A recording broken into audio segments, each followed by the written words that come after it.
Hello friends, అయితే matter ఏంటంటే నేను యూట్యూబ్లో చూస్తే ఒకదాని మీద ఒకటి చపాతీ పిండి 7-8 పెట్టి వేస్తున్నారు కదా. సో నేను అట్లా ట్రై చేద్దామని మరీ 8 కాదు కానీ 2 చపాతీ ముద్దలు ఒకదాని మీద ఒకటి పెట్టి చేసిన. అది తర్వాత వస్తుందేమో చూస్తే రాలే. అట్లీస్ట్ కాల్చంకనైనా వస్తుందని చూసిన. అబ్బే ఛాన్సే లేదు అసలు. అది చూడండి ఎట్లుందో. అందుకే అన్ని ప్రయోగాలు చేయొద్దని మళ్ళొకసారి అర్థమైంది నాకు. మామూలుగా చేసుకుంటట్టు చేసుకోవచ్చు కదా చపాతీ. అవసరం మనకు యూట్యూబ్లలో చూసి ప్రయోగాలు చేయదలిస్తే వస్తే చేయాలి, లేకపోతే లేదు కదా.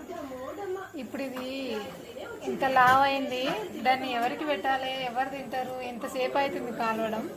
కాల్చినాకనైనా వస్తుందో రాదో చూద్దాం. ఇగో ఇదే ఆ చపాతీ. అస్సలు తీయడానికి ఛాన్సే లేదు. మా ఆయన వచ్చి ఎందుకు ప్రయోగాలు చేసినామని ఖచ్చితంగా తిడతాడు. చల్లగా